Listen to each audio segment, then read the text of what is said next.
ವೇದಿಕೆ ಮೇಲೆ ಆಸೀನರಾದ ಎಲ್ಲ ಗುರುಬಂಧುಗಳಲ್ಲಿಯೂ ಹಾಗೂ ತಮ್ಮೆಲ್ಲರಲ್ಲಿಯೂ ನನ್ನ ವಂದನೆಗಳನ್ನು ತಿಳಿಸುತ್ತೇನೆ. ಸುಖ ಸ್ವರೂಪರೇ, ಇಲ್ಲಿವರೆಗೂ ಇವತ್ತಿನ ವಿಷಯ ನರಜನ್ಮದಿಂದ ಇಹದೊಳು ಮಿಗಿಲುಂಟೆ. ಇದರ ಬಗ್ಗೆ ಸಾಕಷ್ಟು ಅನುಭವದ ವಿಚಾರಗಳನ್ನು ತಿಳಿಸಿದ್ದಾರೆ. ನರಜನ್ಮ, ಈ ಮನುಷ್ಯ ಜನ್ಮ ಶ್ರೇಷ್ಠ. ಯಾಕೆ ಅಂದ್ರೆ ತನ್ನನ್ನು ತಾವು ತಿಳ್ಕೊಳೋ ಸಾಧ್ಯ ಐತಿ. ತಾನು ಏನದನ ಅದನ್ನು ತಿಳ್ಕೊಳಕ್ಕೆ ಸಾಧ್ಯ ಐತಿ. ನಾನೇನದೀನಿ, ಈ ಪಂಚ ಮಹಾಭೂತಗಳಿಂದ ಕೂಡಿದಂಥ ಈ ಶರೀರ ನಾನಲ್ಲ. ನಾ ಸತ್ತು ಚಿತ್ತು ನಿತ್ಯ ಪರಿಪೂರ್ಣ ಆನಂದಮಯನೇ ನಾನು ಅಂತ ತಿಳ್ಕೊಳಕ್ಕೆ ಸಾಧ್ಯ ಐತಿ. ಅದಕ್ಕೆ ನರಜನ್ಮ ಶ್ರೇಷ್ಠ ಅಂತ ಹೇಳಿದ್ರು. ಆದ್ರೆ ನಾವು ಏನು ತಿಳ್ಕೊಂಡೆವು? ಬಾಲ್ಯದಲ್ಲಿ ಆಟ ಆಡ್ತಾ ಹೊತ್ತು, ಯೌವನದಲ್ಲಿ ವಿಷಯದ ಅಪೇಕ್ಷೆ, ವಿಷಯದ ಭೋಗದೊಳಗೆ ಕಾಲವನ್ನು ಕಳೆದೆವು. ಮತ್ತು ವೃದ್ಧಾಪ್ಯದಲ್ಲಿ ಚಿಂತಾಮಗ್ನನಾಗಿ ಆ ವಿಷಯದ ಹಪಾಪಿ ಒಳಗೆ ಈ ಶರೀರವನ್ನು ಕಳ್ಕೊಂಡ್ಬಿಡ್ತೇವೆ. ಈ ವಿಷಯದ ಚಿಂತೆಯನ್ನು ಮನುಷ್ಯರ ಮಾಡ್ತೇವೆ ನಾವು ವೃದ್ಧಾಪ್ಯದಲ್ಲಿ. ಯಾವ ಪ್ರಾಣಿನೂ ಮಾಡಿಲ್ಲ. ಸರ್ ಹೇಳಿದ್ರಲ್ಲ, ಯಾವ ಪ್ರಾಣಿನೂ ಮಾಡಕ್ಕೆ ಹೋಗುದಿಲ್ಲ. ಯಾಕಂದ್ರೆ ಅವು ಭೋಗಮಯ ಜೀವನವು ಭೋಗವನ್ನು ಉಂಡು ಅದನ್ನ ಆ ಕರ್ಮದ ಕಾಟವನ್ನು ಕಳ್ಕೊಳಕ್ ಬಂದವು. ಆದ್ರೆ ಮನುಷ್ಯ ಇಲ್ಲಿ ಬಂದ ಮೇಲೆ ಅನ್ನಾರು ಹೇಳಿದ್ರಲ್ಲ, ಕರ್ಮ ಭೂಮಿನೂ ಹೌದು, ಭೋಗ ಭೂಮಿನೂ ಹೌದು. ಇದರಿಂದ ಮುಕ್ತ ಆಗಕ್ಕೂ ಸಾಧ್ಯ ಐತಿ. ಈ ಭೋಗ ಕರ್ಮದಿಂದ ಬಿಡುಗಡೆಯನ್ನು ಹೊಂದಿ ನಾನು ನಿತ್ಯ ಮುಕ್ತನು ಅಂತ ತಿಳ್ಕೊಳಕ್ ಸಾಧ್ಯ ಐತಿ. ಅದಕ್ಕೆ ಜನ್ಮದಿಂದ ಏದಳು ಮಿಗಿಲುಂಟೆ ಅಂತ ಹೇಳಿದ್ದು. ನಾವು ಇದನ್ನ ತಿಳ್ಕೊಳಕ ವೇಳೆಯನ್ನ ಕೊಡುದಿಲ್ಲ. ಅದ ಭೋಗ ಲಾಲಸೆ ಒಳಗೆ ಅವು ಒಂದೊಂದು ಜೀವಿಗಳಲ್ಲಿ ಒಂದೊಂದು ಇಂದ್ರಿಯ ಮುಖಾಂತರ ವಿಷಯ ಭೋಗಗಳನ್ನ ಮಾಡ್ಕೊಂತ ಬರ್ತಾವ. ಆದ್ರೆ ಮನುಷ್ಯ 5 ಇಂದ್ರಿಯಗಳಲ್ಲಿ ವಿಷಯದ ಭೋಗವನ್ನು ಮಾಡಿ ಸುಖವನ್ನು ಹೊಂದಿ ಆ ಸುಖವನ್ನ ಅನುಭವಿಸ್ಬೇಕು ಅಂತ ಪ್ರಯತ್ನ ಮಾಡ್ತಾನ. ಅದೇ ಚಿಂತೆ ಒಳಗೆ ಕಾಲವನ್ನು ಕಳೀತಾನ. ಆದ್ರೆ ಅದು ಮನುಷ್ಯನು ಮಾಡ್ತಕ್ಕಂಥ ಕರ್ತವ್ಯ ಅಲ್ಲ. ಮನುಷ್ಯ ತಾನು ಏನದನಿ ಅಂತ ತಿಳ್ಕೊಳಕ್ಕೆ ಕಾಲವನ್ನು ಕಳಿಬೇಕಾಗೈತಿ. ಅದಕ್ಕೆ ಅವ್ರ ಅನುಭವ ಹೇಳಿದ್ರೆ, ಸುಮ್ಮನೆ ಕಾಲವನ್ನು ಕಳೆದು ಸಾಯುವುದು ಉಚಿತವೇ? ಮನುಷ್ಯ ಜನ್ಮ ಬಂದೈತಿಗ, ಬಂದದ್ದನ್ನು ವ್ಯರ್ಥ ಮಾಡ್ಕೊಳೋದು ಹೋಗುದ್ರ ಉಪಯೋಗ ಏನು? ನೀನೇನದಿ, ನಿನ್ನ ನಿಜವನ್ನ ತಿಳಿ. ಸುಮ್ಮನೆ ಯಾಕೆ ಕಾಲವನ್ನ ಕಳೀತಿ? ಇದು ಸಾಧ್ಯ ಐತಿ, ಪ್ರತಿಯೊಬ್ಬ ಮನುಷ್ಯನಿಗೂ ಇದನ್ನ ತಿಳ್ಕೊಳಕ್ ಸಾಧ್ಯ ಐತಿ. ಆದ್ರೆ ಅಂತ ವಿಚಾರದ ಕಡೆ ನಾವು ಲಕ್ಷ್ಯ ಕೊಡುದಿಲ್ಲ. ಯಾಕೆ? ಹಿಂದಿನ ಸಂಸ್ಕಾರದಿಂದ ಬಂದಂತ ವಿಷಯದ ವಾಸನೆಗೆ ಅನುಸಾರವಾಗಿ ವಿಷಯನ ಸುಖ ಕೊಡ್ತಾವು ಅಂತ ಬೆನ್ನತ್ತೆ. ಹೌದಲ್ರಿ? ಹೃದಯತವಾದಂತ ಕಾಮನೆಗಳನ್ನ, ಬಯಕೆಗಳನ್ನ ದೂರೀಕರಿಸಕ್ಕೆ ನಾವು ವಿವೇಕವನ್ನ ಜಾಗೃತಗೊಳಿಸ್ಕೋಬೇಕು ಅಂತ ಎಲ್ಲಿ ಪ್ರಯತ್ನ ಮಾಡ್ತೇವೆ. ಅದ್ರ ಸುಖ ಇಲ್ಲ, ಅದು ಅನಿತ್ಯ ಐತಿ, ಅದು ವಿಕಾರ ಆಗಿ ಹೋಗ್ತೈತಿ ಅಂತ ತಿಳುವಳಿಕೆಯನ್ನು ಮಾಡ್ಕೊಳಕ ನಾವು ಪ್ರಯತ್ನ ಇಲ್ಲ. ತಿರುಗಿ ನಿಂತು ನೋಡ್ಕೊಳಕ ನಾವು ಪ್ರಯತ್ನ ಮಾಡುವಲ್ಲಿ. ಮನುಷ್ಯ ತಿರುಗಿ ನಿಂತು ನೋಡ್ಕೊಳಕ್ ಸಾಧ್ಯ ಐತಿ ಅಂತ ನಮ್ಮ ನರಜನ್ಮ ಶ್ರೇಷ್ಠ ಅಂತ ಐತಿ. ಇತರ ಪಶು ಪಕ್ಷಿಗಾದಿಗಳಲ್ಲಿ ನಾ ಹಿಂದೆ ಏನ್ ಮಾಡೇನಿ, ಅದರಿಂದ ನನಗೆ ಎಷ್ಟು ಲಾಭ ಆಯ್ತು ಅಂತ ತಿರುಗಿ ವಿಚಾರ ಮಾಡುವಂತ ಶಕ್ತಿ ಆ ಪ್ರಾಣಿ ವರ್ಗದಲ್ಲಿ ಇಲ್ಲ. ಆದ್ರೆ ಮನುಷ್ಯನಲ್ಲಿ ಅದೈತಿ. ನಾನು ಹಿಂದೆ ಏನ್ ಮಾಡಿದೆ, ಅದರಿಂದ ಲಾಭ ಎಷ್ಟಾಯ್ತು, ಅದರಿಂದ ನಾ ಎಷ್ಟು ಸುಖವನ್ನು ಅನುಭವಿಸಿದೆ, ಎಷ್ಟು ದುಃಖವನ್ನು ಅನುಭವಿಸಿದೆ ಅಂತ ತಿಳ್ಕೊಂಡ ಅದನ್ನು ವಿಚಾರ ಮಾಡುವಂತ ಶಕ್ತಿ ಮನುಷ್ಯನಿಗೆ ಐತಿ. ನಾವು ವಿಚಾರ ಮಾಡೋದಿಲ್ಲ. ಸಿಕ್ಕಾಗ ಸುಖ ಅನಿಸ್ತತಿ, ಸಿಗಲ್ಲ ದುಃಖ ಅನಿಸ್ತತಿ. ಮತ್ತ ಅದನ್ನು ಇವೆರಡನ್ನು ಮರ್ತು ಮತ್ತೆ ಬೇರೆ ವಿಷಯವನ್ನ ಅದು ಹುಡುಕೊಂತ ಅದರೊಳಗೆ ಸುಖವನ್ನು ಆರಿಸುವಂತ ನಾವು ಹೊಕ್ಕನ. ಇದು ಮನುಷ್ಯ ಮಾಡ್ತಕ್ಕಂಥ ಕರ್ತವ್ಯ ಅಲ್ಲ. ಇದನ್ನ ನಾವು ಪ್ರತಿದಿನ ತಿಳ್ಕೊಂತ ಹೋದಾಗ ನಾನು ಏನದೀನಿ ಅಂತ ಅನುಭವಕ್ಕೆ ಬರ್ತೈತಿ. ನಾವು ಪರಿಶೀಲನೆ ಮಾಡತಕ್ಕಂಥ ವಿವೇಕವನ್ನ ಜಾಗೃತಗೊಳಿಸ್ಕೊಳ್ಳಿ. ಇದು ನಿತ್ಯ, ಇದು ಅನಿತ್ಯ ಎಂಬುದನ್ನ ತಿಳ್ಕೊಳಕ್ ಮನುಷ್ಯನಲ್ಲಿ ಸಾಧ್ಯ ಐತಿ. ನಾವು ನಿತ್ಯ ಇದ್ದದನ್ನು ಬಿಟ್ಟೆವು, ಅನಿತ್ಯನ ಶ್ರೇಷ್ಠ ಅಂತ ತಿಳ್ಕೊಂಡು ಅನಿತ್ಯದ ಕೂಡ ಒಡನಾಟ ನಡೆಸೇವು. ಹೌದಲ್ರಿ? ಈ ಶರೀರ ಅನಿತ್ಯ ಐತಿ, ಈ ತೋರಾನ್ ತೋರಿಕೆನು ಅನಿತ್ಯ ಐತಿ, ಆದ್ರ ಇದ ನಿತ್ಯ ಐತಿ ಅಂತ ತಿಳ್ಕೊಂಡು ಇದ್ರೊಳಗ ಸುಖವನ್ನು ಹೊಂದಬೇಕು ಅಂತ ಪ್ರಯತ್ನ ಮಾಡಾಕತ್ತೀವಿ. ಯಾರಿಗೆ ಎಷ್ಟೊತ್ತನ ಸುಖ ಕೊಟ್ಟೈತಿ? ಇದು ಶರೀರ ನಾವ್ ಆದಾಗ ಸುಖ ಕೊಟ್ಟೈತಿವ, ಶರೀರ ನಾವ್ ಅಲ್ದಾಗ ಸುಖ ಕೊಟ್ಟೈತಿವ. ನಿದ್ರಾ ಅವಸ್ಥೆ ಅಜ್ಞಾನದಿಂದ ಬರ್ತೈತಿ ಅಂದ್ರು ಅದು ಸುಖ ಕೊಟ್ಟೈತಿ. ಯಾಕೆ ಕೊಟ್ಟೈತಿ ಅಂದ್ರೆ ಶರೀರ ನಾನು ಅಲ್ಲ, ಆಗಿಲ್ಲ. ಎಚ್ಚರಿಕೆ ಬಂದ ಕೂಡಲೇ ಶರೀರ ನಾನಾಗೇನಿ, ಶರೀರದಿಂದ ಈ ಇಂದ್ರಿಯಗಳ ಮುಖಾಂತರ ನಾ ಸುಖ ಹೊಂದಬೇಕಂತ ಸಾಕಷ್ಟು ಪ್ರಯತ್ನ ಮಾಡ್ತೇನೆ, ಆದ್ರೂ ಸುಖ ಕೊಟ್ಟಿಲ್ಲ.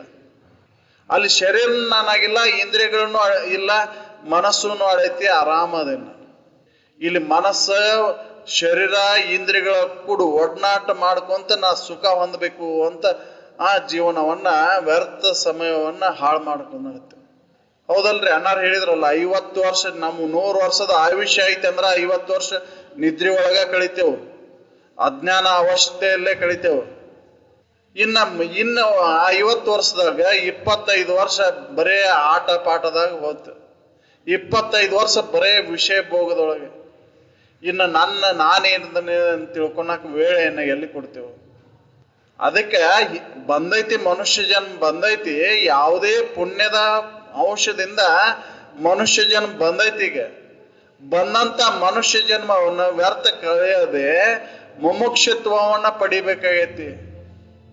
ಮುಮುಕ್ಷತ್ವವನ್ನು ಪಡೆದಾಗ ನಾವು ಶ್ರೇಷ್ಠ ಆಕ್ಕೇವು. ಹೌದಲ್ರಿ? ಇಲ್ಲ ಅಂದ್ರೆ ಶ್ರೇಷ್ಠ ಆಗುದಿಲ್ಲ. ಕರ್ಣ ವಿಜಯದಿಂದ ಕಲಿತನ ಮಿನ್ನುಂಟೆ ಅಂತ ಹೇಳ್ತಿದಾಗಿ, ಇಂದ್ರಿಯಗಳನ್ನ ಗೆದ್ದಾಗ ನರಜನ್ಮ ಶ್ರೇಷ್ಠ. ಬ್ರಹ್ಮದ ಅರಿವಿನಿಂದ ಉರೆ ಜಾನ್ಮೆ ಉಂಟೆ ಅಂದ್ರೆ ನಾನಾ ಬ್ರಹ್ಮ ಸ್ವರೂಪ ಅದೇನಿ ಅಂತ ತಿಳ್ಕೊಂಡಾಗ ನರಜನ್ಮ ಶ್ರೇಷ್ಠ ಆಗತ್ತೆ. ಅಲ್ಲಿವರೆಗೆ ನರಜನ್ಮ ಶ್ರೇಷ್ಠ ಅಲ್ಲ. ಇದು ಒಂದು ಪಶು ಪಕ್ಷಿಗಳಂತ ಹೆಂಗೆ ಅವು ಅದಾವು, ಹಂಗೆ 2 ಕಾಲಿನ ಪ್ರಾಣಿ. ಹೌದಲ್ರಿ? ಅವಕ್ಕೂ ನಮಗೂ ವ್ಯತ್ಯಾಸ ಇಲ್ಲ. ಅವು ಒಂದು ವಿಷಯಕ್ಕೆ ಹಪಹಪಿ ನಡೆಸಿದ್ರೆ ನಾವು 5 ವಿಷಯಕ್ಕಾಗಿ ಹಪಹಪಿ ನಡೆಸೇವು. ಇಂದ್ರಿಯಗಳ ಸುಖ ಕೊಡ್ತಾವು ಅಂತ 5 ಇಂದ್ರಿಯ ವಿಷಯಕ್ಕೆ ಬೆನ್ನತ್ತೇವು. ಶಬ್ದ, ಸ್ಪರ್ಶ, ರೂಪ, ರಸ, ಗಂಧ ಇವಕ್ಕೆ ಬೆನ್ನ ಹತ್ತೆ ನಾವು ಸುಖವನ್ನು ಕೊಡ್ತಾವು ಅವ ಅಂತೇಳಿ 5 ಇಂದ್ರಿಯಗಳನ್ನು ಬಳಕೆ ಮಾಡ್ಕೋವಂತ ನೋಡ್ತೇವೆ. ಈ ತಪ್ಪು ಕಲ್ಪನೆ ಏನೈತಲ್ಲ, ಇದನ್ನ ದೂರ ಮಾಡ್ಕೊಳಕ್ ಮನುಷ್ಯ ಜನ್ಮದ ಸಾಧ್ಯ ಐತಿ. ನಾವು ಇದನ್ನ ಕಳ್ಕೊಳಕ್ಕೆ ಎಷ್ಟು ಪ್ರಯತ್ನ ಮಾಡ್ತೇವೆ. ಅದಕ್ಕೆ ಅವ್ರು ಇದನ್ನ ಕಳ್ಕೊಳಕ್ ಏನ್ ಮಾಡ್ಬೇಕಾಗೈತಿ? ನೀನ ನಿತ್ಯ ಕರ್ಮವನ್ನ ಮಾಡು ಅಂತ ಹೇಳಿದ್ದವ್ರು. ಈ ಏನು ಹೃದಯದಗತವಾದಂತ ಭೋಗದ ಇಚ್ಛೆಗಳನ್ನ ಕಳ್ಕೊಳಕ ನಿತ್ಯ ಕರ್ಮವನ್ನ ರೂಢಿಸ್ಕೊ. ಅದ ಶ್ರವಣ, ಮನನ, ನಿಧಿಧ್ಯಾಸನ. ಇದನ್ನ ರೂಢಿಸ್ಕೊಂಡಾಗ ನೀನ್ ಏನದಿ ಅನ್ನೋದನ್ನ ಸ್ವಲ್ಪ ಹೊಳ್ಯಾಕತ್ತತಿ. ಶ್ರವಣಕ್ಕೂ ನೀವ್ ಒತ್ತು ಕೊಟ್ಟೆ ಅಂದ್ರೆ ನೀನ್ ಏನದಿ ಅನ್ನೋದನ್ನ ಸ್ವಲ್ಪ ಹೊಳ್ಯಾಕತ್ತತಿ. ಅವಾಗ ಅದನ್ನ ಹೊಳೆದ 1 ಎಳೆ ಹಿಡ್ಕೊಂಡ ನೀನು ಮನನ ಕುಂತೆ ಅಂದ್ರೆ ಅಲ್ಲಿ ಖಾತ್ರಿ ಆಗತ್ತೆ. ಅದನ್ನ ಗಟ್ಟಿಗೊಳಿಸುವಂತ ಹೊಳೆದಂತ ವಿಚಾರವನ್ನ ಗಟ್ಟಿಗೊಳಿಸುವಂತ ಹೋದೆ ಅಂದ್ರೆ ಅದು ನಿಧಿಧ್ಯಾಸನ ಆಗತ್ತೆ. ಅದನ್ನ ಮಾಡುವು ಅಂತ ಹೇಳಿ ಅದಕ್ಕಾಗಿ ವೇಳೆಯನ್ನ ಕಳಿಬೇಕಾಗೈತಿ. ಇದೆಲ್ಲ ಪ್ರಾರಬ್ಧದಿಂದ ನಡಿತೈತಿ. ಲೌಕಿಕ ಅದೊಳಗ ನಾವು ಎಷ್ಟು ಪ್ರಯತ್ನ ಮಾಡಿದ್ರು ಅದನ್ನ ನಾವು ಅನ್ಕೊಂಡಂಗ ಆಗುದಿಲ್ಲ. ಆಕೈತೇನ್ರಿ? ನಾವು ಎಷ್ಟು ಪ್ರಯತ್ನ ಮಾಡ್ತೇವಲ್ಲ, ನಮಗ ಬೇಸಿಗೆಗಾಲ ಹೋಲಿ ಮಳೆಗಾಲನಾಗ ಇರ್ಲಿ ಅಂತ ನಾವು ಎಷ್ಟು ಪ್ರಯತ್ನ ಮಾಡಿದ್ರು ಆಗುದಿಲ್ಲ. ಅದು ಬದಲಾವಣೆ ಆಗೋದು ಅದ್ರ ಗುಣಧರ್ಮ.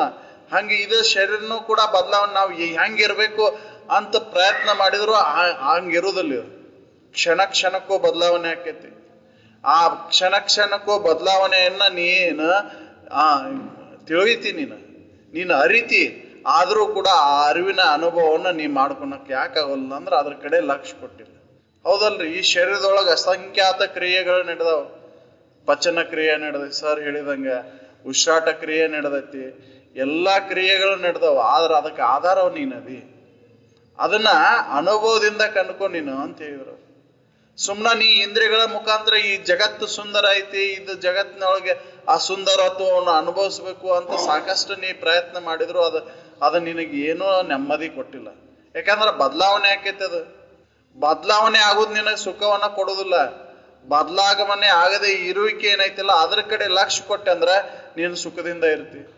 ಇದೆಲ್ಲ ಮರ್ತ ನೀನು ಆರಾಮದಿ. ಇದನ್ನ ಅರ್ಯಾಕ ನೀ ಎಷ್ಟು ಪ್ರಯತ್ನ ಮಾಡಿದ್ರು ಕೂಡ ನಿನಗೆ ಅದ ದುಃಖವನ್ನ ಕೊಡ್ತೈತಿ. ಅದಕ್ಕೆ ಎಚ್ಚರಿಕೆ ಅವಸ್ಥೆ ಏನೈತಲ್ಲ ಅತ್ಯಂತ ದುಃಖಕರ ಅವಸ್ಥೆ ಅಂತ ಹೇಳಿದ್ದವ್ರು ಅನುಭವಗಳು. ಹೌದಲ್ರಿ? ನಾವು ಎಚ್ಚರಿಕೆ ಅವಸ್ಥೆ ಒಳಗೆ ಅನುಭವಿಸಿದಂತ ದುಃಖ ಯಾವ ಅವಸ್ಥೆ ಒಳಗೂ ಅನುಭವಿಸೋದಿಲ್ಲ. ಕನಸಿನೊಳಗೂ ಇಷ್ಟೊಂದು ದುಃಖವನ್ನು ಅನುಭವಿಸೋದಿಲ್ಲ. ನಿದ್ರೆ ಒಳಗಂತೂ ಇಲ್ಲೇ ಇಲ್ಲ. ಅಲ್ಲಿ ಅಜ್ಞಾನದಿಂದ ಸುಖವನ್ನ ಹೊಂದಿದ್ವು. ಇದನ್ನೆಲ್ಲ ಮರ್ತಾಗ ಅಷ್ಟು ಸುಖ ಐತಿ. ಅರತು ಬಿಟ್ಟಾಗ ಸುಖನ ಸುಖ. ಅದನ್ನ ವರ್ಣಿಸಕ್ ಬರುದಿಲ್ಲ, ಅದನ್ನ ಅನುಭವಿಸ್ಬೇಕು. ಅದನ್ನ ಅನುಭವಿಸಕ್ಕೆ ಮನುಷ್ಯ ಜನ್ಮದ ಸಾಧ್ಯ ಐತಿ ಅಂತ. ಅದನ್ನ ಅನುಭವಿಸಕ್ ನಾವು ಪ್ರಯತ್ನ ಮಾಡ್ಬೇಕಾಗೈತಿ. ಅದು ಪ್ರಾರಬ್ಧದಿಂದ ಬರೋದಿಲ್ಲ, ಪ್ರಯತ್ನದಿಂದ ಸಾಧಿಸ್ತೈತಿ ಅದು. ಇದಕ್ಕೆ ನಾವು ಪ್ರಯತ್ನ ಮಾಡ್ಬೇಕಾಗೈತಿ. ಆ ಪ್ರಯತ್ನವನ್ನ ನಮ್ಮ ಋಷಿ ಮುನಿಗಳು ಮಾಡಿ ಅದನ್ನ ಹೊಂದಿದಾಗ ಅವ್ರು ಹೇಳಿದ್ದು, ಇದು ನರಜನ್ಮದಿಂದ ಇಹದೋಳು ಮಿಗಿಲುಂಟೆ ಅಂತ ಅವರು ಪ್ರಶ್ನೆ ಮಾಡ್ಯಾರ. ಯಾವುದೋ ಜೀವಿ ಇಲ್ಲ ಈ ಮನುಷ್ಯ ಜನ್ಮನಂತ ಶ್ರೇಷ್ಠವಾದಂತ ಜೀವಿ ಯಾವ ಜೀವಿನೂ ಇಲ್ಲ. ನಾವು ಭಾವಿಸ್ಕೊಂಡೇವಲ್ಲ ದೇವಾನುದೇವತೆಗಳಂತೇಳಿ, ಅವಕ್ಕೂ ಕೂಡ ನಮ್ಮಷ್ಟು ನೆಮ್ಮದಿ ಇಲ್ಲ. ಅದ ಐತೇನ್ರಿ, ಅವಕ್ಕೂ ಕೂಡ ಹಪಪಿನ ನಾನ್ ಮೇಲೋ ನೀನ್ ಮೇಲೋ ಅನ್ನುವಂತ ಒಂದು ಹೊಡೆದಾಟ. ಅದು ಪುಣ್ಯದಿಂದ ಇದು ಬಂದ್ರೂ ಕೂಡ ಅದು ಮತ್ತ ಪುಣ್ಯ ಕ್ಷೀಣ ಆದ್ಮೇಲೆ ಮತ್ತ ಮೃತ್ಯು ಲೋಕಕ್ಕೆ ಬರಬೇಕಾಗತ್ತಮ್ಮ. ಸುಮನ ಸ್ವರ್ಗಾದೊಡಂತು ಅರಿದು ಕಾಣಲ್ಕೆ ತಮ್ಮ ಒಪ್ಪುದು ತಮ್ಮದಂದದೆ ಅಂತ. ಅಜ್ಞಾನದಿಂದ ಬಂದಂತ ಅದು ತಪ್ಪು ತಿಳುವಳಿಕೆ ಸುಖ ಕೊಡ್ತೈತಿ ಅಂತ ಅದನ್ನೊಳಗೆ ಅನೇಕ ಪುಣ್ಯ ಕಾರ್ಯಗಳನ್ನು ಮಾಡ್ಕೊಂತ ಆ ಸ್ಥಿತಿ ಬಂದಿರ್ತೈತಿ. ಆ ಪುಣ್ಯ ತೀರಿದ ಮೇಲೆ ಮತ್ತೆ ಇದಕ್ಕೆ ಬರಬೇಕಾಕೈತಿ. ಬಂದು ನಾನು ಏನದೀನಿ ಅಂತ ತಿಳ್ಕೊಂಡು ತನನು ಇದು ಮುಕ್ತಿಯನ್ನ ಹೊಂದಕ್ಕಾಗೋದಿಲ್ಲ. ಮುಕ್ತ ಇದ್ದು ಕೂಡ ಯಾಕ ಮುಕ್ತತೆ ಅನುಭವ ಮಾಡ್ಕೊಳಕ್ ಆಗೋದಿಲ್ಲ ಅಂದ್ರೆ, ಹೃದಯಗತವಾದಂತ ಭೋಗದ ಇಚ್ಛೆಗಳು ನಮ್ಮ ಪ್ರಬಲದವು. ಆ ಪ್ರಬಲವಾದಂತ ಹೃದಯದ ಭೋಗದ ಇಚ್ಛೆಗಳನ್ನ ದೂರ ಮಾಡ್ಕೋಬೇಕಾಗೈತಿ. ಎದರಿಂದ? ಜ್ಞಾನಾಗ್ನಿಯಿಂದ ಅದನ್ನ ಸುಡಬೇಕಾಗೈತಿ. ವಿವೇಕದಿಂದ ನಾಶ ಮಾಡ್ಕೋಬೇಕಾಗೈತಿ ಅವನು. ಅದಕ್ಕೆ ಅವ್ರು ಹೇಳಿದ್ರ, ಇದು ನಿತ್ಯ ಇದು ಅನಿತ್ಯ ಎಂಬುದನ್ನು ಅರಿಯದೆ ಹೃದಯದ ಭೋಗ ಇಚ್ಛೆ ದೊರೆಯದೆ ಒದವಿ ಸಮಾಧಿ ಸಾಧನವಾರು ಹೊಂದದೆ ಅವನ ಆಚರಣೆ ತರದ ಶಮೆ ದಮೆ ತಿತಿಕ್ಷೆ ಶ್ರದ್ಧೆ ಭಕ್ತಿ ಎಂಬ ಈ 6 ಸಾಧನಗಳನ್ನ ಸಾಧನೆ ಮಾಡದ ಮುಮುಕ್ಷತ್ವ ಬರುವುದಿಲ್ಲ. ಮುಮುಕ್ಷತ್ವ ಬರ್ಬೇಕಂದ್ರೆ ನಮಗೆ ಮೊದ್ಲಿಗೆ ನಾವು ವಿವೇಕವಂತರ ಆಗ್ಬೇಕಾಗೈತಿ. ಮನುಷ್ಯರ ಅಂತ ಹೇಳಾಕತ್ತೇವ್ ನಾವು ಅಷ್ಟ. ಮುಮುಕ್ಷತ್ವ ಇಲ್ಲ, ಮನುಷ್ಯತ್ವ ಇಲ್ಲ. ಮತ್ತ ಮುಮುಕ್ಷತ್ವ ಬರೋದು ಇನ್ನೂ ದುರ್ಲಭ, ದೂರ ಐತಿ. ಅದಕ್ಕೆ ನಾವು ಮನುಷ್ಯರಂತೆ ವರ್ತನ ಮಾಡಬೇಕಂದ್ರೆ, ಮನುಷ್ಯರಂತೆ ಆಚರಣೆಗಳು ಬರ್ಬೇಕಂದ್ರ ನಮ್ಮ ಮೊದ್ಲೇಕ ಯಮನೇಮಾದಿಗಳನ್ನ ಪರಿಪಾಲನೆ ಮಾಡ್ಬೇಕಾಗೈತಿ. ಯಮನೇಮಾದಿ ಪರಿಪಾಲನೆ ಇಲ್ಲದ ಮನುಷ್ಯತ್ವ ಬರೋದಿಲ್ಲ. ಸತ್ಯ, ಹಿಂಸೆ, ಅಸ್ಥ್ಯ, ಬ್ರಹ್ಮಚರ್ಯ, ಅರ್ಜಯ ವೃತ್ತಿ, ಅಂತರಂಗ ಸ್ವಚ್ಛತೆ ಇವೆಲ್ಲ ಬರಬೇಕಲ್ಲ. ಯಮ ನಿಯಮಗಳ ಆಚರಣೆ ಇಲ್ಲದ ಮನುಷ್ಯತ್ವ ಬರುವುದಿಲ್ಲ. ಅದಕ್ಕೆ ಯಮ ನಿಯಮಾದಿಗಳ ಪರಿಪಾಲನೆ ಮಾಡಿ ಮನುಷ್ಯತ್ವವನ್ನು ಪಡೆದಾಗ ಮುಮುಕ್ಷತ್ವವನ್ನು ಹೊಂದಕ್ ಸಾಧ್ಯ ಐತಿ. ಆ ಮುಮುಕ್ಷತ್ವ ಹೊಂದಿದಾಗ ಮಾತ್ರ ಶ್ರೇಷ್ಠತೆ ಆಕೈತಿ ಮನುಷ್ಯ ಜನ್ಮಕ್ಕೆ. ಇಲ್ಲಾಂದ್ರೆ ಹಂಗ ನಾವು ಒಂದು ಜೀವಿಗಳ ಇದ ವಿಷಯದೊಳಗ ಸುಖ ಐತಂತ ಇದ್ರೊಳಗೆ ಆ ವಿಷಯಗಳ ಸಂಗ್ರಹಕ್ಕಾಗಿ ನಾವು ಎಷ್ಟು ಪ್ರಯತ್ನ ಮಾಡಿ ಮಾಡಿ ಮಾಡಿ ಇದ್ರೊಳಗೆ ಕಾಲವನ್ನು ಕಳೆದು ಹೋದ್ರೆ ವ್ಯರ್ಥ. ಹೌದಲ್ರಿ? ನಾವು ಏನ್ ಮಾಡಾಕತ್ತೇವೆ? ವಿಷಯ ಸಂಗ್ರಹಕ್ಕಾಗಿ ನಾವು ಕಾಲವನ್ನು ಕಳೆಯಾಕತ್ತೇವೆ. ಯಾರಿಗೆ ಎಷ್ಟೆಷ್ಟು ವಿಷಯ ಸಂಗ್ರಹದಿಂದ ಸುಖ ಸಿಕ್ಕೈತಿ ವಿಚಾರ ಮಾಡಿ ನೋಡಿದ್ರ ಯಾರಿಗೂ ಸಿಕ್ಕಿಲ್ಲ. ರಾಜ ಮಹಾರಾಜರು ನಮ್ದೇಟ ಬಿಡ್ರಿ, ಈಗ ರಾಜ ಮಹಾರಾಜರ ಇದ್ರಲ್ಲ ಅವರಿಗೆ ಸುಖ ಸಿಕ್ಕಿದ್ದಿಲ್ಲ. ಅವರಷ್ಟು ಬೇರೆ ನಾವು ಇದಾಗಿಲ್ಲ, ಎಲ್ಲಾ ವಿಷಯಗಳನ್ನು ಗಳಿಸಿಲ್ಲ. ಹೌದಲ್ರಿ? ಎಷ್ಟು ಗಳಿಸಿದ್ರು ಅವ್ರೆಲ್ಲ ವಿಷಯದ ಇಡೀ ರಾಜ್ಯನ ಅವ್ರ ಆಡಳಿತ ಅವ್ರು ಹೇಳ್ದಂಗೆ ಕೇಳ್ತಿತ್ತು. ಎಲ್ಲಾ ವಿಷಯಗಳು ತಮ್ಮ ಏನು ಮಾಡದನ್ನ ಬರ್ತಿದ್ದು. ಆದ್ರೆ ನಾವು ಏನ್ ಮಾಡ್ತೀವಿ? ವಿಷಯಕ್ಕಾಗಿ ಹಗಲಿರಡು ಸಾಕಷ್ಟು ಇಷ್ಟು ಶರೀರವನ್ನು ದಂಡಿಸ್ತೇವೆ. ಮನಸ್ಸ ದಿಗಿಲ ಮುಗಿಲಾಕೈತಿ, ಆದ್ರೂ ಕೂಡ ಸುಖ ಸಿಗೋಲ್ಲ. ಸುಖ ಸಿಕ್ಕೈತೆ ಅಂತ ನಾವು ಹೊಂಟೇವು. ಹಿಂದೆ ಸಿಕ್ಕೈತಿ, ನಾಳೆ ಸಿಕ್ಕೈತಿ, ನಾಡ್ ಸಿಕ್ಕೈತಿ, ಇದ್ರಾಗ ಕಾಲವನ್ನು ಕಳೆದ ಶರೀರವನ್ನ ನಾಶ ಮಾಡ್ಕೊಂತೇವೆ. ಯಾರಿಗೂ ಸುಖ ಕೊಟ್ಟಿಲ್ಲ ಈ ವಿಷಯಗಳು. ಅದಕ್ಕೆ ಇದು ವಿಷಮ ಐತಿ. ತೋರಿಕೆ ಏನೈತಿಲ್ಲ ಅದು ವಿಷಮ ಐತಿ. ನೀ ಸಮಾಧಿ ಅದನ್ನ ನೀನ್ ಅರಿ ಅಂತ ಹೇಳಿದ್ದವ್ರು. ನಿನ್ನ ನಿಜವಿದನೇ ತಿಳಿಯೋ ಬೇರೆನ್ನದಲ್ಲೇ ಮನುಜ ಅಂತ ಹೇಳಿದ್ದೆ. ಅದಕ್ಕೆ ನೀ ಮನುಷ್ಯ ಜನ್ಮಕ್ಕೆ ಬಂದ್ಮೇಲೆ ಮಾಡ್ತಕ್ಕಂಥ ಕರ್ತವ್ಯ ಇದು, ನಿನ್ನ ನಿಜವನ್ನ ತಿಳಿದು ಅದ್ರ ಹೊರತಾಗಿ ಬೇರೆ ಕರ್ತವ್ಯ ಕರ್ಮಗಳೇ ಇಲ್ಲ ನಿನಗೆ. ಹೌದಲ್ರಿ? ನಮಗ್ ಬೇರೆ ಕರ್ತವ್ಯ ಕರ್ಮಗಳೇ ಇಲ್ಲ. ಇದಕ್ಕಂದ್ರೆ ಇದನ್ನ ಪ್ರಾರಬ್ಧದ ಮೇಲೆ ಹಾಕಿಬಿಡು. ಇದು ಪ್ರಾರಬ್ಧ ನಿನ್ನನ್ನು ನಡೆಸ್ಕೊಂಡು ಹೋಗ್ತೈತಿ. ಹೆಂಗೆ ನಡೆಸ್ಕೊಂಡು ಹೋಗ್ತೈತಿ ಅದು ಪ್ರಾರಬ್ಧದ ಮೇಲೆ ಹಾಕಿಬಿಡು. ಆದ್ರೆ ನೀನು ಮಾಡ್ತಕ್ಕಂಥ ಕರ್ತವ್ಯ ಏನೈತಿ, ನಿನ್ನ ನಿಜವನ್ನ ತಿಳಿದು ಅದನ್ನ ಮಾಡು. ನಾವು ಅದನ್ನ ಮಾಡಾಕ ಒಲ್ಲೆವು. ಯಾಕಂದ್ರೆ ಇದ ತೋರಿಕೆನ ಶ್ರೇಷ್ಠ ಅಂತ ಹೊಂಟ್ಬಿಟ್ಟೇವ್ ನಾವು. ತೋರಿಕೆ ಯಾವಾಗ ನೀನು ಬೆನ್ನ ಹತ್ತಿಯೋ ಅವಾಗ ನಿನ್ನ ಇರುವಿಕೆ ಇಲ್ದಂಗಾಗೈತಿ. ಅದಕ್ಕೆ ಆ ತೋರಿಕೆ ಭಾವವನ್ನು ಕಳ್ಕೋ, ಇರುವಿಕೆ ಅನುಭವಿಸಕ್ ಬರ್ತೈತಿ. ಬಯಲು ಇಲ್ಲ ಅಂತ ಯಾವಾಗ ಅನ್ಸಾಕತೈತಿ ನಮಗೆ, ಮನ್ಯಾಗ ಯಾಕೆ ಮನಿ ಹತ್ಯೆ ಆಗಕತ್ತೈತಿ ನಮಗ ಅಂದ್ರೆ ಅಲ್ಲದ ವಿಷಯದ ವಸ್ತುಗಳನ್ನ ತುಂಬಿಕೊಂಡೆವು, ಅವಾಗ ನಮಗ ಬಯಲಿನ ಅನುಭವ ಆಗವಲ್ಲ. ಹಂಗ ಮನಸ್ಸಿನೊಳಗೆ ಈ ವಿಷಾದಿಗಳ ಒಂದು ಇದನ್ನ ತುಂಬಿಕೊಂಡೆವು, ಅರ್ಷಡ್ ವರ್ಗಗಳನ್ನ ತುಂಬಿಕೊಂಡೆವು. ಅದಕ್ಕೆ ನಮಗೆ ನನ್ನ ನಿಜವಾದ ಇರುವಿಕೆ ಅನುಭವವನ್ನು ಮಾಡ್ಕೊಳಕ್ಕಾಗಲ್ಲ. ಅವನ್ನೆಲ್ಲ ಖಾಲಿ ಮಾಡಿದಾಗ ಆ ಬೈಲು ಇದ್ದಕ್ಕಿದ್ದಂಗೆ ಹೆಂಗೆ ಇರ್ತೈತಿ, ಮನಿ ಒಳಗೆ ಇದ್ದಕ್ಕಿದ್ದ ಬೈಲು ಇದ್ದಕ್ಕಿದ್ದಂಗೆ ಇರ್ತೈತಿ. ಎಲ್ಲ ಖಾಲಿ ಮಾಡಿದಾಗ ಹಂಗೆ ನಾನು ಎಲ್ಲಾ ವಿಷಾದಿಗಳ ಏನು ಸುಖ ಕೊಡ್ತಾವನ್ನೋ ಅಂತ ತಪ್ಪು ತಿಳುವಳಿಕೆಯನ್ನು ದೂರ ಮಾಡ್ಕೊಂಡೆ ಅಂದ್ರೆ ನಾನು ಏನದೀನಿ ಅನ್ನೋದನ್ನ ಖಾತ್ರಿ ಮಾಡ್ಕೊಳಕ್ ಸಾಧ್ಯ ಐತಿ. ಅದಕ್ಕಾಗಿ ಪ್ರಯತ್ನ ಮಾಡ್ಬೇಕಾಗೈತಿ ಹೊರತಾಗಿ ಬೇರೆ ಪ್ರಯತ್ನ ಇಲ್ಲೇ ಇಲ್ಲ. ಹೌದಲ್ರಿ? ನಾವು ಏನ್ ಮಾಡಾಕತ್ತೇವ, ಮತ್ತು ಆ ಕಾಮನೆಗಳನ್ನ ಪ್ರಜ್ವಲಗೊಳಿಸಾಕತ್ತೇವ. ಅವು ಕಾಮನೆಗಳನ್ನ ನಾಶ ಮಾಡ್ಕೊಳಕ್ ಪ್ರಯತ್ನ ಮಾಡಾಕತ್ತಿಲ್ಲ ನಾವು. ಅದಕ್ಕೆ ನಾನು ಶ್ರೇಷ್ಠತೆ ಆಗವಲ್ಲ, ಕನಿಷ್ಠ ಅಂತ ನಾನು ಹೊಂಟು ಬಿಟ್ಟೇನೆ. ಅದಕ್ಕೆ ಅವ್ರ ಅಜ್ಞಾನಿ ಅಲ್ಲವೇ ಜೀವನೇ ನೀ ಸುಜ್ಞಾನಿ ಎಂದು ನುಡಿವರೆ. ನೀ ಸುಜ್ಞಾನಿನಾದೀಪ. ನೀ ಜಡ ಪಂಚ ಮಹಾಭೂತಗಳಿಂದ ಆದಂತ ಈ ಶರೀರ ನೀನಂತ ಹಿಡ್ಕೊಂಡು ಕುಂತಿ ಬಳಲಾಕತ್ತೀಯ ನಾ ಅಜ್ಞಾನಿ ಅಂತೆ. ಇದನ್ ಬಿಡು, ಈ ಭಾವವನ್ನು ಬಿಡು. ನೀನ್ ಸುಜ್ಞಾನಿನದಿ, ನೀ ಚೈತನ್ಯ ರೂಪನ ನೀನದಿ. ನೀ ಜಡ ಪಂಚ ಮಹಾಭೂತ ಈ ದೇಹದಾಗ ಕುಂತ್ಕೊಂಡು ಈ ಶರೀರ ನಾನಂತ ಹೇಳ್ಕೊಂತ ಹೊಂಟಿ. ಅದಕ್ಕೆ ನಿನಗೆ ದುಃಖ ಆಗತೈತಿ. ಶರೀರ ನೀನ್ ಅಲ್ಲ ಅಂದಾಗ ನಿನಗೆ ದುಃಖನ ಇಲ್ಲ. ನೀನು ಈ ಭಾವದಾಗ ಬಂದಿ, ಅದಕ್ಕೆ ದುಃಖವನ್ನು ಅನುಭವಿಸ್ತೀವಿ. ಅದಕ್ಕೆ ಈ ಭಾವವನ್ನು ಬಿಡು. ಈ ಶರೀರ ನಾನಲ್ಲ ಅನ್ನುವಂತ ಒಂದು ತಿಳುವಳಿಕೆಯನ್ನು ಮಾಡ್ಕೋ, ಅದನ್ನ ದೃಢಪಡಿಸ್ಕೋ. ಅವಾಗ ನಿನಗೆ ಯಾವ ಬಾಧೆನೂ ಆಗೋದಿಲ್ಲ ಅಂತ ಹೇಳಿ. ಬಾಧೆ ತನ್ನೋಳು ತೋರೋದು ಪರಮಾರ್ಥ ಬೋಧೆ ನೆಲೆಗೊಂಡು ನಿಂದ ಮೇಲೆ ಅಂತ. ಆ ಪರಮಾರ್ಥ ಬೋಧೆ ನೆಲೆಗೊಂಡು ನಿಲ್ಲಕ್ಕೆ ನಾವು ಪ್ರಯತ್ನ ಮಾಡ್ಬೇಕಾಗೈತಿ. ಶ್ರೇಷ್ಠವಾದಂತ ಇರುವಿಕೆ ತ್ರಿಕಾಲ ಬಾಧಿತ ವಸ್ತುನ ನಾನಂತ ತಿಳ್ಕೊಂಡು ಉಳ್ಕೊಂಡಾಕ ಪ್ರಯತ್ನ ಮಾಡಿದಾಗ ಆ ಉಳ್ಕೊಂಡ ಮಾತ್ರ ಯಾವ ಬಾಧೆನೂ ಆಗುದಿಲ್ಲ. ಈ ತೋರಿಕೆ ನನಗೆ ಬಾಧಿಸಲಾರ. ಹಗ್ಗದೊಳಗಿನ ಹಾವಿನ ಕಲ್ಪನೆಯನ್ನು ಮಾಡ್ಕೊಂಡೇನಂತ ನನಗದು ಕಚ್ತೈತೆ ಅನ್ನುವಂತ ಭಯ ಉಂಟಾಗೈತಿ. ಈ ಶರೀರ ನಾನು ಆ ಹಾವು ಬಂದು ನನಗೆ ಕಚ್ತೆ ಅಂದ್ರೆ ನಾ ಸಾಯ್ತೇನೆ ಅಂತ ತಿಳ್ಕೊಂಡಿ.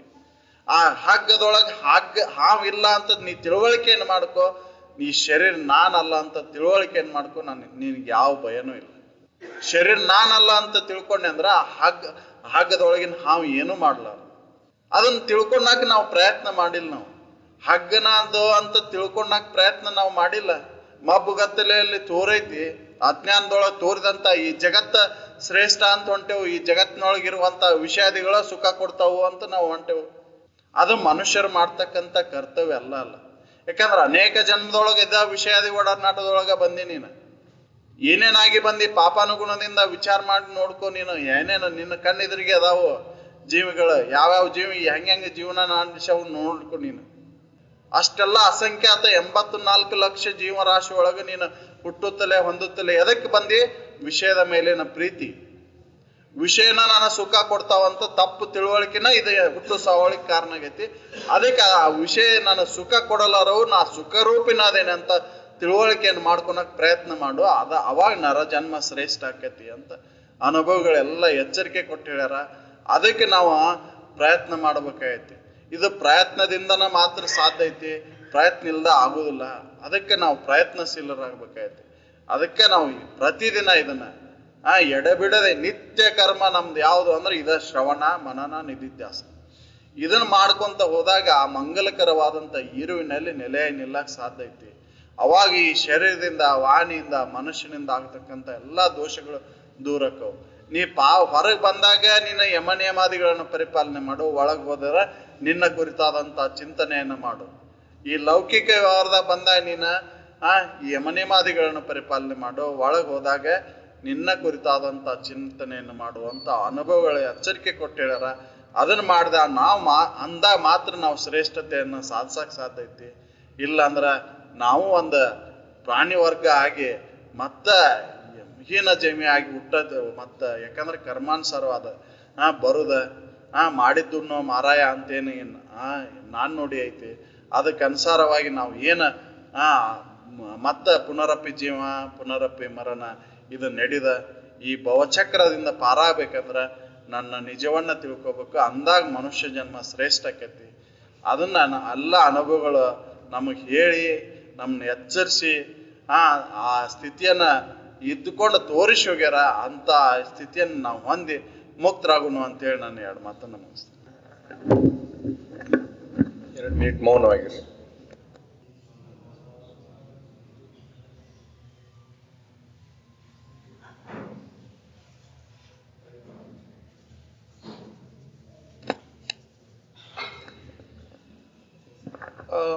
ಮುಂದಿನ ತಿಂಗಳು 3ನೇ ತಾರೀಕು ಆದ್ರೆ ಅವತ್ತು ಹುಣ್ಣಿಮೆದ ಸೂರ್ಯವಾನ್ ಕಾರ್ಯಕ್ರಮ ಇರ್ತೈತೆ 2ನೇ ತಾರೀಕಿಗೆ.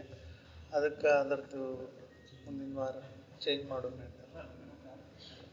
ನೀವಕ್ಕೆ